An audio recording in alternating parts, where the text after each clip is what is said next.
반갑습니다. 주식타임즈의 주식견입니다. 지금 한국 주식시장은 아주 거대한 착각에 빠져 있습니다. 한중 정상회담이 끝나자마자 화장품과 엔터주들이 우수수 떨어지는 걸 보고 많은 분들이 실망 매물을 쏟아내고 계시더군요. 시진핑 주석이 석자 얼음은 하루아침에 녹지 않는다 라는 말을 했다는 이유 하나만으로 이번에도 한한령 해제는 물 건너 갔구나 이렇게 단정 짓고 계신 겁니다. 하지만 저는 오늘 여러분께 이 시장의 해석이 완전히 틀렸다는 것을 증명하려 합니다. 지금 여러분의 눈앞에서 벌어지고 있는 이 현상은 단순한 재료 소멸이나 실망 매물이 아닙니다. 이것은 스마트머니가 가장 위험한 곳에서 가장 안전한 곳으로 이동하는 거대한 자금의 대이동, 즉 그레이트 로테이션의 시작점이기 때문입니다. 왜 지금 반도체를 팔고 화장품과 엔터를 담아야 하는지 그 필연적인 이유를 숫자로 증명해 드리겠습니다.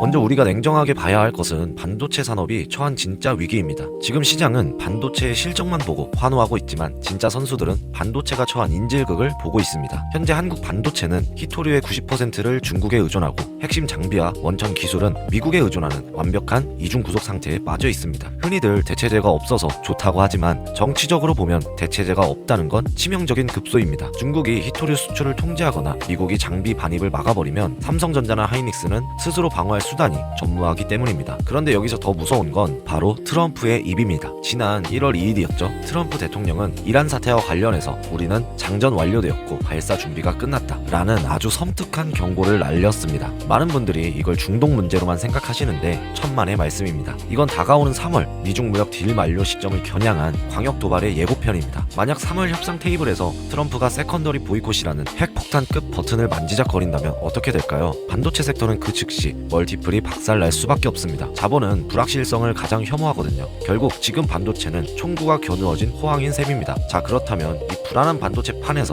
빠져나온 거대 자금은 도대체 어디로 가야 할까요? 미국과 중국 양쪽 모두가 정치적 부담 없이 용인할 수 있는 유일한 피난처, 바로 비전략 자산인 소비재, 화장품과 엔터테인먼트로 쏠릴 수밖에 없는 겁니다. 여기서 시진핑 주석의 발언을 다시 해석해봅시다. 석자 얼음은 한 번에 녹지 않는다. 이 말을 거절로 들으셨다면 하수입니다. 고도의 외교적 화법에서 이 말은 거부가 아니라 절차의 시작을 의미합니다. 한 번에 녹이지는 않겠지만 이제 녹이기 시작하겠다는 뜻이죠. 그 결정적인 증거가 바로 이번 회담의 부대 행사에서 나왔습니다. 김혜경 여사가 상하이 K뷰티 행사를 직접 방문하고 펑 리위안 여사에게 무엇을 선물했습니까? 바로 한국산 뷰티 디바이스였습니다. 이게 단순히 선물 주고받은 게 아닙니다. 중국 관료들에게 이제 한국 물건 통관시켜도 좋다 라고 탑다운으로 내려보내는 가장 확실한 면죄부이자 비공식적 허가증인 겁니다. 실제로 이번에 체결된 15건의 MOU 내용을 뜯어보면 문화 콘텐츠 교류 확대와 공급망 협력 조항이 명시되어 있습니다. 이게 실무적으로 무엇을 의미하느냐? 과거의 따이공들이 보따리로 아름아름 팔던 그레이 마켓, 즉 회색 시장이 이제 정식 통관 데이터를 거치는 화이트 마켓으로 양성화된다는 뜻입니다. 이 과정에서 기업의 이익 구조는 혁명적으로 바뀝니다. 그동안 중간 유통상들에게 떼어주던 30%에서 40%의 마진이 사라지고 그 돈이 고스란히 본사의 영업이익으로 직결되는 구조가 되는 겁니다. 매출이 늘어나는 것보다 훨씬 더 무서운 게 바로 이 이익의 질이 개선된다는 겁니다. 정치적인 해석을 다 빼고 숫자만 봐도 답은 명확합니다. 지금 1월입니다. 다음 달 2월이면 중국 최대 명절인 춘절이고 3월이면 화장품의 절대적 성수기인 봄이 옵니다. 정치적 이슈가 없어도 계절적으로 무조건 팔리는 시기라는 겁니다. 엔터는 또 어떻습니까? 지금 하이브 주가를 보시면 33만원대에서 움직이고 있는데 2026년 영업이익 추정치가 얼마인지 아십니까? 무려 5,149억 원입니다. 작년 대비 622%가 폭증한 수치입니다. 이건 중국 시장이 안 열려도 BTS 완전체 컴백과 월드 투어만으로 찍히는 숫자입니다. 그러니까 중국 모멘텀은 터지면 대박인 공짜 콜옵션인 셈이고 설령 안 터져도 하방은 실적으로 완벽하게 막혀있다는 겁니다. 그런데 시장은 지금 뉴스에 팔아라 라는 단순한 격언에 속아서 이 확실한 성수기를 헐값에 던지고 있다는 겁니다.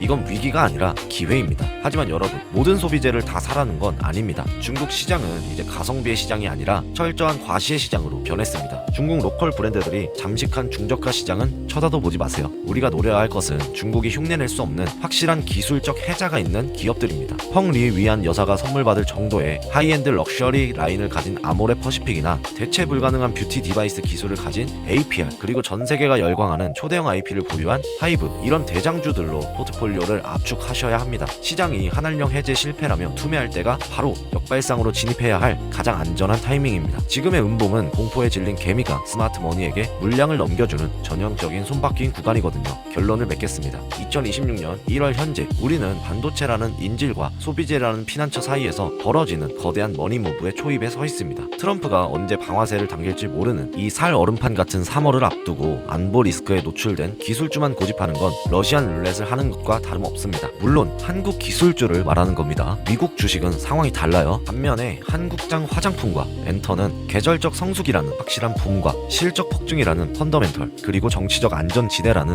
3중 방어막을 갖추고 있습니다. 지금의 조정장은 다가올 지정학적 태풍을 피할 수 있는 가장 안전하고 확실한 선실을 가장 싼 가격에 예약할 수 있는 마지막 탑승 호출입니다. 제가 항상 말씀드리지만 상황이 터지고 나서 대응하는 건 하수입니다. 진짜 고수는 파도가 오기 전에 미리 배를 띄우는 법이죠. 하지만 이 거대한 변화의 흐름 속에서 구체적으로 어떤 종목을 얼마나 담아야 할지, 그리고 한국장에서 우리가 반드시 노려야 할 숨겨진 알짜배기 종목들은 무엇인지 더 깊고 은밀한 전략이 필요하실 겁니다. 고정 댓글에 있는 2026년 핵심 전략 리포트 신청 링크에 이번 그레이트 로테이션의 구체적인 포트폴리오 비중과 한국 시장에서 당장 주목해야 할 종목들까지 아주 상세하게 담아두었습니다. 단순히 뉴스만 보고 따라가는 매매는 이제 멈추세요. 미국 존 F 케네디 대통령은 이런 말을 했습니다. 중국어로 위기라는 단어는 두 글자로 이루어져 있다. 하나는 위험을 뜻하고 다른 하나는 기회를 뜻한다. 대중이 위기라고 소리칠 때 그 소음 속에서 기회의 신호를 읽어내는 것, 그것이 바로 주식타임스가 지향하는 투자의 철학입니다.